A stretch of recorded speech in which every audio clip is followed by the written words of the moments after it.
This is live. This is live. Hey guys, daskro here again. I'm joined by Danimal. Part 2 of the Global Conflict Preseason 2 match. This is Team Legion of Doom versus Kid Adventure Rainbow Time. Danimal, how's it going? Not bad. Go Not there. bad. That's good to hear. That's real good to hear. It And is. we have a few POVs. We got Loa. We got Danimal. We got Still have no clue where they're Joker. Joker. Who else we got? Oh yeah, we got the duo cam of Loa and Danimal fighting Helo. We'll say Mr. Blue, but he's gonna be a bit back. So let's talk about this. Danimal, what are we watching right now? Well, first of all, we just saw Low at TV there, Chopper. Oh, very Or, nice. At least he did, so that's a good break. Second of all, it's round 2. I don't know if any of you saw last video, but that was round 1.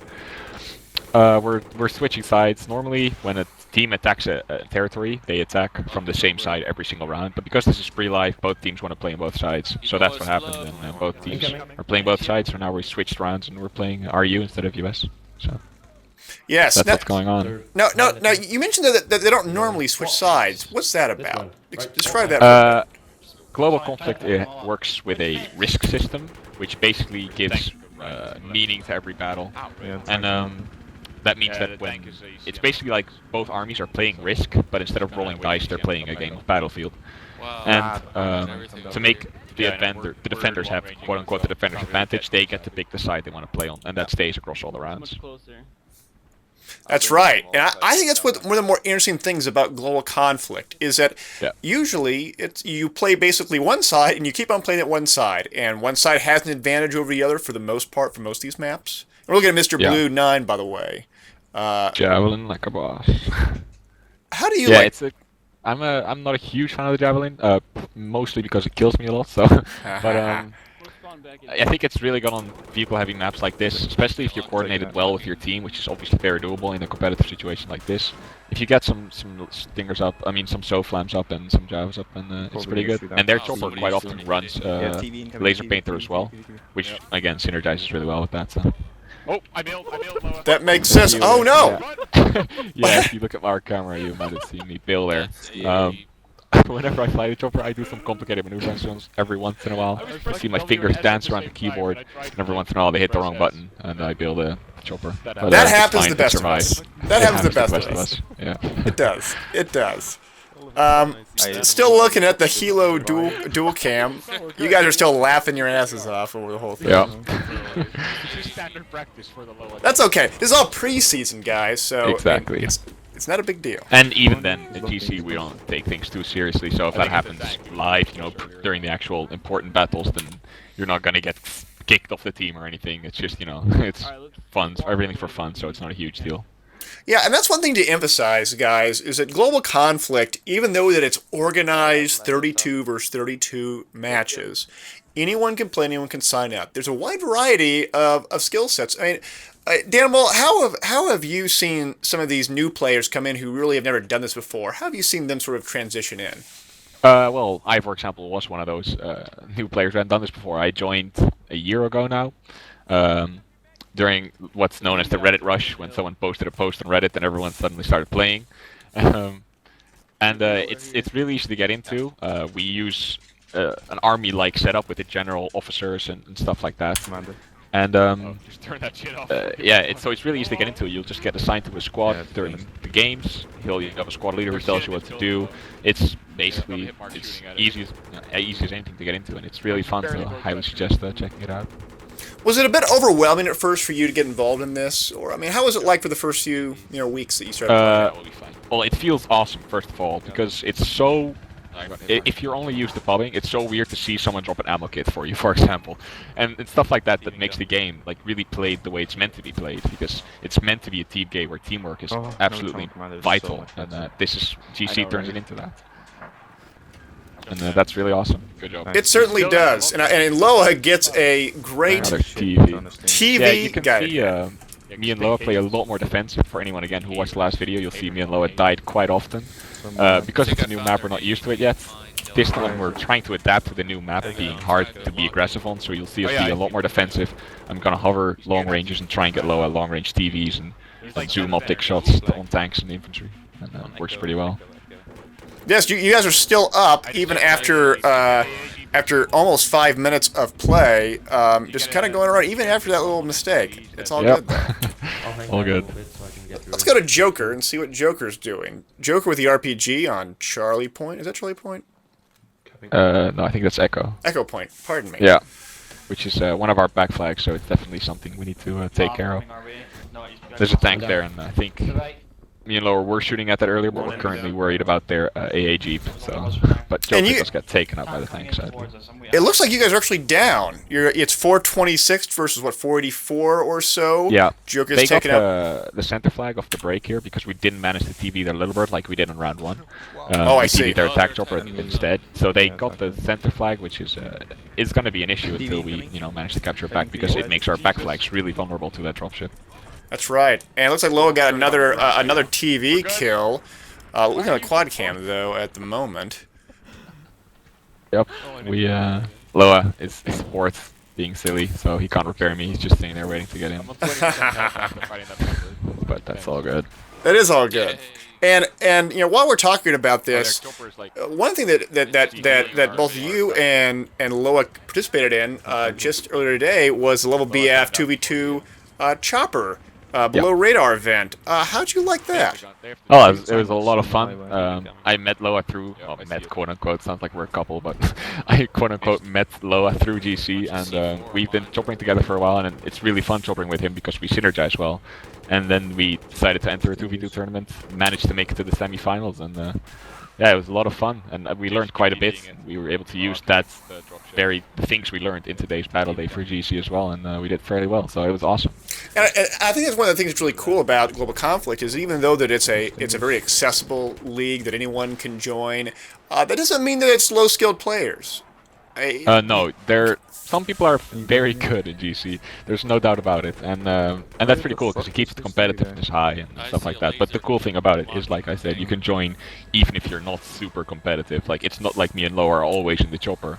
If other people show up that want to fly the chopper, they're perfectly allowed to. Chopper down. Even if if they're not quote unquote our caliber. Yeah. Now, what are you doing right now in this game? You're targeting the dropship with air-to-air missiles. Yeah. How many air missiles is it gonna take to kill this thing? It takes like 4, 5, 6 to hit, something like that. Depends on the other people shooting at it as well, obviously. But I mainly just might as well shoot at it. It's on fire! Oh no! To kill other shit. So that makes sense. That makes sense. Dead center tank. And yeah, Loa just TV'd their chopper, so you see we're going in to try and help out the Charlie cap.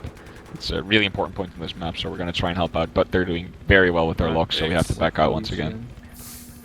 Indeed, indeed. And yeah, as I can see, backing out, I'm going to go to Mr. Blue 9. He is on that. On Charlie. On yeah. Charlie. He's on that important point. And that shows like they have most of their armies situated on Charlie right now, trying to defend it because it is such a vital point. Which got guided by attack. Oh, did you Joker's guys... probably trying to attack it. Did you guys just get Abrams? I'm not sure if that was guided or not, but tank nonetheless, so... Oh no.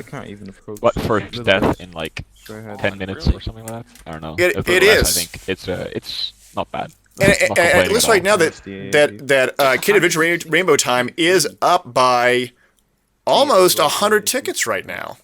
Yeah, like I said, them having the middle flag really makes it hard for us to do anything. So they're doing really well so far. And do you just have to just fight in the periphery, or what's what is the kind of strategy you have to do to get this to get a hold on this, especially with the vehicle advantage? Well, first of all, we're trying to stabilize the fact that because they have a dropship, it's really hard for us to defend our back flag. So we're trying to stabilize, make sure we don't have to worry about those, and then we're going to try and do a coordinated push with our armor and our air force to try and take out whatever's on Charlie so we can cap it. Yes, and this is Conquest Large. Global Conflict actually earlier today did this same map, but on Conquest Small. Yeah. Now, Yeah. how is that different compared to this one? The chopper spawns, first of all, are in different places, which might not seem like a big deal, but they spawn closer to the action, which is actually bad for the chopper. It's really hard to get to a safe place. So both choppers died a lot more than they did in this round because it's really hard to hide. And other than that, for the vehicles, I think there's probably less vehicles there is, and stuff like that. So there's small differences like that that are attached to the map sizes. And also we play these maps in infantry only mode quite a lot as well, which again changes everything. And that's also what's so fun about GC is you get to play these maps that you usually wouldn't play, like infantry only Caspian border, for example. You don't usually play that, but we do, so it's pretty fun. And that's that's another thing that really kind of makes global conflict very interesting to play, is that you do play these maps in terms of both sizes and with or without vehicles that really make it a whole lot different. And yeah, it changes everything. I know a lot of people will poo-poo on the idea of like doing Operation Firestorm with infantry only, but it really isn't that bad. It's actually a lot of fun. It's big maps. For example, the armored kill maps and stuff are a lot more about transport and knowing where to place your troops at that point, which makes it a really interesting map from an FC's from the commander point of view. Which is it's quite a lot of fun to play those maps every once in a while as well. So yeah, it's definitely good. And if anything, to your point, it actually does make transport so much more important. Oh yeah. Yeah. And there are some, we talked about this in the first part of this round, but because the fact that GC Global Conflict has spot on squad leader only and there's no squad hopping, it makes transportation a whole lot more important. You can't just teleport all into one point. It requires a little bit of coordination. Infrastructure and coordination. Yeah, it's a pretty big important part. And at the start of every round, we have what we call the breakout, where each team tries to get to the flags they want to go. And during that, some really interesting tactics get used to try and get the flags. Like we might jet drop, for example, is what we used to do last campaign a lot. We're not longer doing it this campaign, it's mixing up. But for example, we just fly a jet to a point, bail the guy out, and have an entire squad spawn on him, just so we can get these points. That's just another example of why transport is very important for us, is trying to get that transport off. And it's also why we focused our early TV missiles on their scout chopper to try and keep them down. And I'll tell you that from experiencing a lot of different types of 32 vs 32 play in terms of rule sets and game modes and things like that, I'll say the global conflict out of all of them requires the most sort of squad level coordination in terms of maneuvers. A lot of coordination between the sort of field commanders, who's like the general, and the squad guys themselves, because it's so unforgiving if you are a sort of a rogue squad just doing their own thing, because if you mess up, that's 4 dudes out of the map, and they're not going to get back anytime soon, and it's a big deal. It requires a whole lot more patience and a whole lot more sort of coordination in that respect. Yeah, for sure. And that's what makes GC so awesome. Is it makes everyone's really important, and everyone has to work together well, and it just creates a really awesome environment. What the fuck? I mean, you see again, Loa TVs their chopper, very nice of him, and I'm trying to run from lock-ons. Oh no! Very hard on this map because of all the trees, so I'm glad I didn't fly into anything there. That would have been embarrassing. Yes, but that happens sometimes. Happens sometimes. Quite a lot with me, but that's beside the point. That's all right. So going to the quad cam right now. So I'm actually going to go to Mr. Blue. Yeah, you can see Mr. Blue is currently on our back flag, which is currently held by them, which is a result of that dropship, and he's doing fairly well back there. And if you go to Jokerly, you'll see him being on their back flag, which is also a result of the dropship and the map being so, so mobile on this map with all dirt bikes and the dropship and stuff like that. And it really creates a pretty interesting map where both teams are fighting over the opponent's back flag, which is really awesome. Oh yeah, and the score right now looks to be, what's that? Kitten Adventure Rainbow time at 362 versus Legion of Doom 120. 120 or so. Mr. Blue gets a good kill, kills Rotten. But they have a 5 cap nearly if they can grab Bravo. Now granted, the final score was what? What was the final score first round? Do you remember? 330, I think. 34, yeah, 330. And so if this was played by tickets, and which GC really isn't usually played by tickets, No. The Legion of Doom only has to get another 15-20 tickets off Kitten Adventure Rainbow time in order to get the technical victory. Yeah, well, yeah, we hardly ever play stuff off by tickets. Well, Now, why this is was that? also Can you talk pre-live. about why that is? Well, this was pre-campaign, so this map battle was quote-unquote unimportant. It was just both armies getting to know each other and, getting settled, basically. And during the campaign, like I said, we played a risk system, and that basically means that each territory on the risk map has a number of divisions defending, and then every time you attack a territory, you attack that map with a number of divisions. And every time you win a round on a map like this, you kill one of the divisions, either defending or attacking. So tickets don't really matter. Winning by 1 ticket is just as good as winning by 30 or 300 tickets. And that's it creates. It makes it a bit more forgiving, because if you have a really bad round, it's just as bad as having a really close round that you lost, and that's pretty interesting. And we do get a lot of really close rounds as well. I mean, it's very analogous to the actual board game Risk, where if you're trying to get a high dice roll, if you get a 12 and the other team gets a 2, doesn't matter, versus you getting a 7 and them getting a 6. It doesn't matter. I mean, because as long as you win that roll, you got it. And that's the same thing here with Global Conflict. Yep. So let's go to the Helo cam. Yeah, we're trying to set up some push. Oh, we get TV'd. Oh no. Painful. That can be painful. It is. And it is always a very sad Joker one. goes down. Mr. Blue's the only one left. 324 to 43. Mr. Blue also goes down. Oh wow, everyone's dead. And it looks as if that we've lost your stream. That's okay. We're gonna look at this Loa Joker and Mr. Blue right now. There's only a few tickets remaining. Less than 30. Yeah. Like they've had the center flag pretty much all game, and it's really hurting us quite badly. We're not able to deal with all their drops and their back flags and actually get a crew push going. Every once in a while you see some armor push in, but if it's not supported by air, then it's just gonna die. And every once in a while you'll see us kill some tanks or some infantry on Charlie, but if it's not supported by armor, it's also gonna die. Mr. Blue on Charlie deciding whether to do a Joker, is he gonna get it? Oh, that'd be so cool if Joker would have got a kill on there, but he did not against that Helo. So the final score was like 320 something. We'll see in just a moment. 316 to 0. Almost on purpose. So let's go into some analysis real quick. All right, guys, that's the end of round 2 of the Global Conflict match of Legion of Doom versus Kitchen Adventure Rainbow Time. No, not Kitchen Adventure Rainbow Time. Kitten Adventure Rainbow Time. Pardon me. And I got Danimal here with me. We're going to talk a little bit very shortly about this map. So, Danimal, what were your impressions of this map? The map is, like I said during the commentary a couple times as well, it's the flags are not very stable because of the amount of dirt bikes and because of the dropship. It's very likely that you'll end up on the opponent's back flags, which is an interesting change to some of the flags that it doesn't happen as much that it doesn't happen as much on, such as Caspian and stuff. So it's good to see, and it makes the game fairly interesting for the Air Force, which is what I'm usually a part of, because we're constantly flying to places in the map that are either really defensive or really aggressive, and it changes our playstyle quite a bit. Oh yeah. That's right. I'm just having fun drawing some things on the map to illustrate what you're talking about. A lot of motorcycles, a lot of drop ships, things like that. This time around, we had Kitten Adventure Rainbow Time playing on the U.S. side. Kitten Rainbow Time. RT. Cart versus LOD.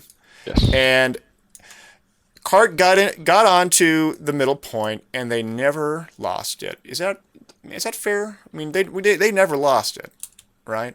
Yeah. I mean, that is totally up to them playing really well and us not playing well enough. Every point on this map is cappable. Delta is only a hilltop. It's not like it has any special features that make it really defensible. So if we hadn't been able to, had an advantage in the air, but for example, both their choppers were down, so we had free time and we had maybe 2-3 armor pieces around Delta, we could have pushed in with everyone together, and we would have been able to, we should have been able to get Delta at that point. But since we were constantly being harassed by them, which they did really well, they kept attacking Echo and Foxtrot, even though they already had to bleed on us. They kept attacking to make sure that we were never able to push back onto Delta, and therefore they kept it the entire game, and we didn't get to do much about it. Was there any point in time in which the Legion of Doom said themselves, we just got to do attrition at this point? Was that really a consideration at this point? or was it just about just trying to push and trying to get that flag? I think we never really went into attrition. I don't think we really ever had the opportunity to even think about that, as most of the people that were busy with strategy were just thinking of ways to try and get onto Delta and try and finally relieve the pressure of our back flags. But it was to no avail, sadly. Do you think it was worth the effort to try to shoot down the dropship? Well, I personally, as I'm flying in the chopper in the back, because I was being so passive, there was nothing else I could possibly shoot at anyway, so I might as well have. But for ground troops to shoot at the dropship, it takes so many stingers to kill it that I think, unless you're like at their base already and you're killing it before it even reaches the center of the map, it's not really worth it. Because even if you jump out of it in the center of the map, you can still land fairly close to Echo and Foxtrot because of how high you are. That makes sense. Capping Delta basically means you get to drop anywhere on the map at any point in time, which is why it's such an important flag. Makes sense. Well, any closing remarks, Danimal? Just come play with us at Global Conflict, and that's pretty much it. Yeah, guys, remember, go to the links below, globalconflict.org. Sign up. It's really easy. They play on Eurosearch. They play on North American Search. PC only, as we know. But nevertheless, sign up and play. Or at least, they also have a new Global Conflict YouTube channel. You can check out the links below as well. And so, again, I want to thank you, Danimal, for joining me Thank you for on having this. me. This was a lot of fun. I'm glad that we were able to get this going. So Agreed. remember, guys, sign up globalconflict.org, and that's basically it. So again, thank you much, Danimal, and I'll see you guys later. Bye-bye.